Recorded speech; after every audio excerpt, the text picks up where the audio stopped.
My teacher used to say sometimes, if you turn towards things, you may not know what to do. You may think, let me work out what to do first, then I'll turn towards things. But that's really not the right way around. He said you should open up to things, turn towards them first, even if you don't know what to do. And that's more important as an approach than it is trying to work out a strategy, which turns out to be yet another secret sword. So you turn towards everything that arises. If you continually do that, then you gradually become open. As you turn towards and become open, a certain clarity comes to you, just from the simplicity of the situation. It's like if you shrink and then try and work out a method, you're turning in on yourself. You don't have a chance to realize the vividness of the situation which is presenting itself to you. So if you wish for clarity, that goes along with the quality of openness. And not only that, but there should be a moment when you have some sense of feeling the ground in that situation. One thing, if people find themselves in difficult situations, sometimes they react.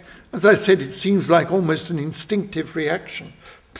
You don't know what to do. You fall back on your old habit, which again is a kind of secret sword. Secret sword may be just your personal violent reaction, in fact. Somebody says something to you that you find irritating, you may have the habit of snapping back with an irritated voice and a set of words maybe that makes the situation worse rather than better. Better than doing that is to get some feel of the situation, to create a gap between what perhaps to you might constitute an attack and your response.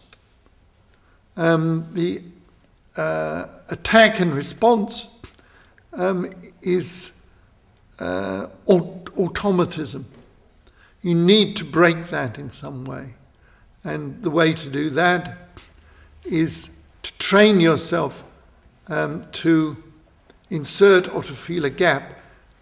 When something comes to you, you feel something, the thing you're reacting to is the feeling that it's produced within you, an uncomfortable, irritable feeling of some kind. You respond to that. Actually relax into that point. Don't respond straight away. Feel the situation.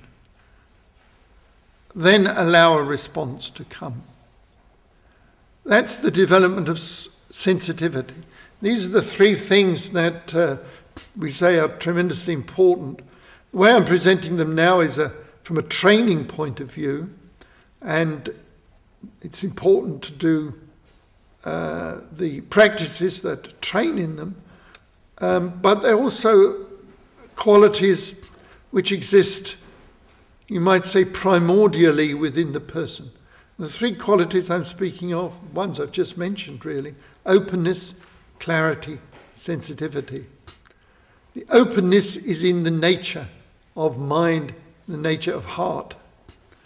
Nothing within you actually is ever shielded from anything else. We just think it seems to be, or we just create a kind of version of a defense mechanism of some kind which presents itself as some kind of barrier or some kind of wall, or some kind of thick skin, you might say. Openness is to present yourself without that kind of protection, without that kind of skin. And that quality of openness, the reason why in the end it's not too difficult to do, is because it's a quality we have innately. Clarity also is an innate quality. The fact that you can think at all, the fact that you perceive, the fact that you experience, is because you have clarity. Maybe sometimes you feel your experience is rather dull. Maybe you don't seem to perceive things as clearly as you feel you ought to or you wish to. But nevertheless, the clarity is there however you look at it. It might be, from your point of view, dull. It might be not all you wish for, but it's there and it can never be taken away from you. So it is in fact a quality that exists primordially in your being, a natural clarity of mind, a natural clarity of awareness. Sensitivity and responsiveness is also another one. The responsiveness being an accurate response to what happens to you. When something comes to you as an experience that might have sharp corners, or it might have some real warmth to it, making you respond.